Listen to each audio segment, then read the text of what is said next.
Head erakonnakaaslased! Kõigepealt soovin teile kõigile ilusat kevade jätku.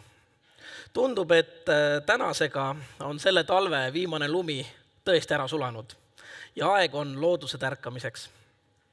Kevad on ilus aeg, päevad lähevad pikemaks, päike paistab aina kõrgemalt ja koos sellega muutub ka eestlaste tuju aina paremaks.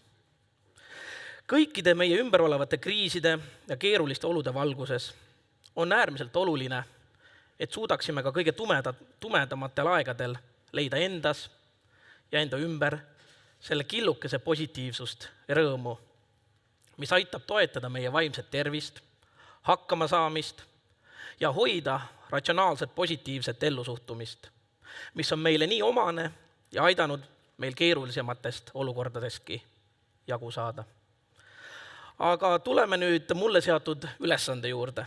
Minu võimalus Riigikogu Reformierakonna fraktsiooni esimehena on anda ülevaade Riigikogu tööst ja tegemistest. 2 eelmisel üldkogul olen selgitanud, kuidas opositsioon on parlamendi tasalülitanud ja takistab selle sisulist tööd. Kahjuks on Riigikogu saanud selle koosseisu algusest just liiga palju negatiivset tähelepanu enda ebavajaliku protseduurika ja tegevusetusega. Võib öelda, et selline teguviis on tänaseks saanud oma õiguspärase hinnangu. Toon vaid esile Riigikohtu poolt selle aasta alguses langetatud otsuse, mis järjekordselt kinnitas, et parlamendi enamus ja juhatus on tegutsenud tasakaalustatult selle nimel, et Riigikogu saaks täita talle põhiseadusega pandud ülesandeid. Seejuures on alati arvestatud võimalikult palju Riigikogu liikmete õigustega, et institutsioon saaks toimida ja oleks väärikas. Nimelt ütles Riigikohus oma veebruarikuu otsuses, et kaitstavaks hüveks ei saa olla Riigikogu liikme mandaadist tulenevate õiguste kuritarvitamine, mida ulatuslik obstruktsioon parlamendis endas ka kujutab. Kolleegiumi hinnangul oli kaebajate ehk siis EKRE saadikute muudatusettepanekud käesoleval juhul kantud eesmärgist halvata Riigikogu töö ja valitsuse algatatud eelnõude arutamine. Seda kinnitavad ka nii vaidlusaluste muudatuste hulk kui ka ebasiiras sisu. Parlament peab olema koht, kus toimuvad sisulised arutelud ideede ja poliitikate üle, mille pinnalt kujundada meie kõigi tulevikku puudutavaid otsuseid. Riigikogu liikmed on valitud sinna tööd tegema. Oma valijaid saame kõige paremini esindada debattide ja hääletuste kaudu, mitte mööblit pekstes, aega viites ja sisutühja vaheaegu võttes. Parlamendi töö järjepidev takistamine on rünnak meie demokraatia ja põhiseadusliku korra vastu. Head sõbrad, aga miks ma sellest räägin? Ja kuid üldse, miks see olukord on ka nii läinud?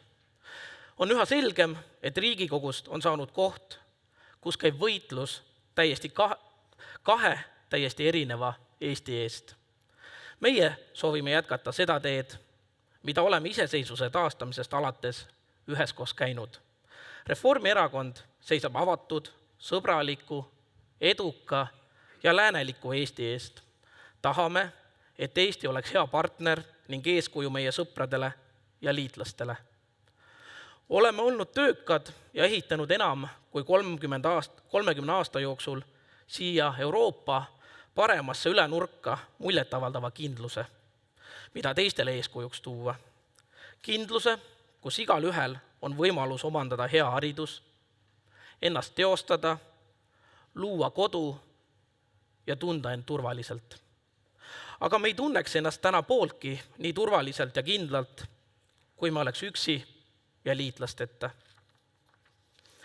Kui tuua vaid viimased näited, mida meie eestvedamisel Riigikogu on otsustanud, siis 2025. aastast taastub Eestile edu toonud lihtne ja ühetaoline maksusüsteem. Töötame selle nimel, et aastaks 2030 toodaksime kogu Eesti tarbitavast energiast taastuvallikatest. Väiksem keskkonna jalajälg annab Eesti riigile konkurentsieelise ning suurendab tulevikus majanduse lisandväärtust. Viime ellu eestikeelse hariduse.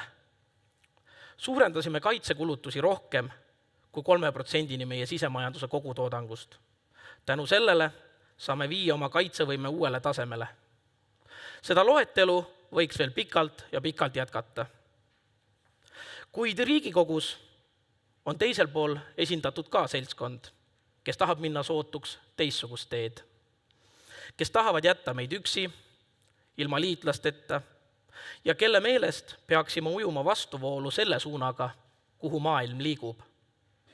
Seltskond, kes näiteks arvab, et eestikeelsele haridusele üleminek on ebameeldiv areng, mida tuleb iga hinna eest venitada ja takistada. Veel üks näide.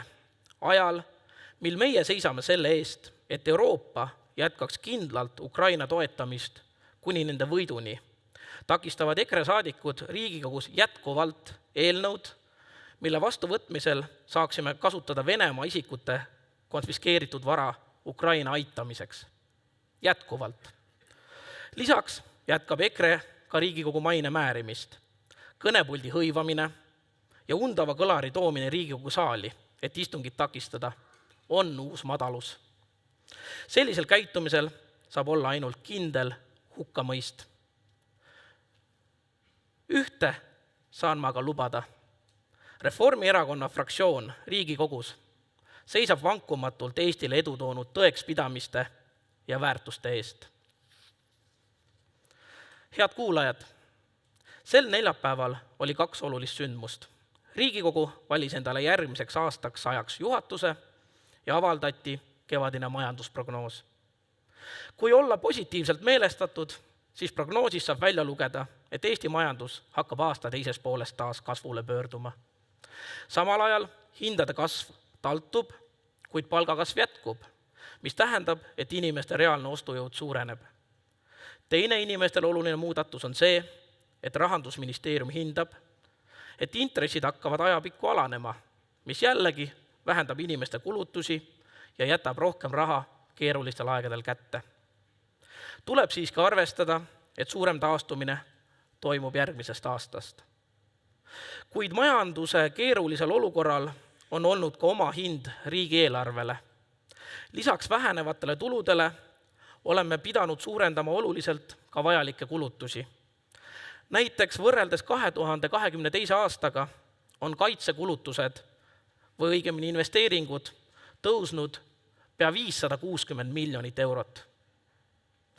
Suur eelarve puudujääk on aidanud inimestel ja ettevõtetel langusaastaid paremini üle elada, kuid me ei saa aga nii suure puudujäägiga igavesti jätkata, sest riigivõlg kasvab väga kiiresti ja sellisel juhul peavad selle kinni maksma meie lapsed ja lapselapsed. Riigi rahanduse korrastamisega tuleb jätkata ja tuleb otse ja ausalt öelda. Riigi rahanduse korrastamine tähendab riigi kulude kokkuhoidu ja tulude suurendamist. Need arutelud seisavad meil kevadel Riigikogus ees ning debatti kulude kärpimisel ja tulude suurendamisel tuleb pidada avalikkusega ausalt ja argumenteeritult. Head erakonnakaaslased, nagu ma ütlesin, teine oluline sündmus Riigikogu jaoks oli juhatuse valimine. Meie esitasime Riigikogu aseesimehe kandidaadiks Toomas Kivimäe, kes oma konkreetsuse ja väärikusega on olnud parlamendile väga tasakaalukas juht ja taganud selle töövõime. Opositsioon seadis aga üles 2 kandidaati. EKRE ja Keskerakond ühiselt Arvo Alleri ning Isamaa seadis üles Jüri Ratase. Kuigi reeglina osutub Riigikogu teiseks aseesimeheks valituks just suurima opositsiooni fraktsiooni esindaja, jäi EKRE liige Riigikogu juhatusest taas välja. Neljapäevane hääletustulemus näitas, et isegi opositsioonil pole ühist arusaama selle üle, milline peaks välja nägema Riigikogu töö tasakaalukas ja kõikide saadikute huve arvestav juhtimine. Siiski tuleb veel kord ka ära mainida põhjus, miks ei saanud EKRE fraktsioon enda esindajat juhatusse. Nende poolt saavutatud uus madalus institutsiooni maine määrimisel, Riigikogu kõnepuldi hõivamine ja helimüra toomine riigi esindussaali. Sellisel käitumisviisil saab olla ainult kindel hukkamõist. Nendel, kes ei pea Riigikogu institutsioonist lugu ning tegelevad järjepidevalt selle alavääristamisega, ei peakski olema kohta juhtorganisse, mille ülesanne on tagada Riigikogu tasakaalustatud töö ja laitmatu maine. EKRE väärib kohta pingil ja vaatamist peeglisse. Head sõbrad, nii eelmise aasta kevadel kui sügisel, mil teile kõnelesin, kõlas minu suust üleskutse, mida teen teile hea meelega alati. Kutsusin teid Toompeale külla meie tegemisi vaatama. Mis veel olulisem, palusin ka teid, et te kutsuksite meid, Riigikogu liikmeid, enda piirkondadesse. Mul on väga hea meel, et neid üleskutseid on tõsiselt võetud. Ei möödu nädalatki, mil Riigikogus ei oleks külas gruppe, kellele tutvustame enda töid ja tegemisi ning arutame nii kodumaise kui rahvusvahelise poliitika üle. Samamoodi külastavad meie Riigikogu fraktsiooni valdkondlikud töögrupid erinevaid paiku üle Eesti. Ja uskuge, teemade ring on seejuures väga lai. Sel nädalal külastasid näiteks meie sotsiaaltöörühma liikmed Kagu-Eestit, sealseid sotsiaal- ja tervishoiuasutusi. Vaid mõned nädalad tagasi käisid keskkonna- ja maaelu töörühma liikmed Võrumaal. Veebruaris väisasime pea 30 fraktsiooni liikmega Tartut, kus toimus terve rida erinevaid sisukaid kohtumisi, haridusasutustest innovaatiliste ettevõteteni. Need on kõigest mõned näited ja tulemas on koheselt ka visiidid Jõgevamaale ning Saaremaale.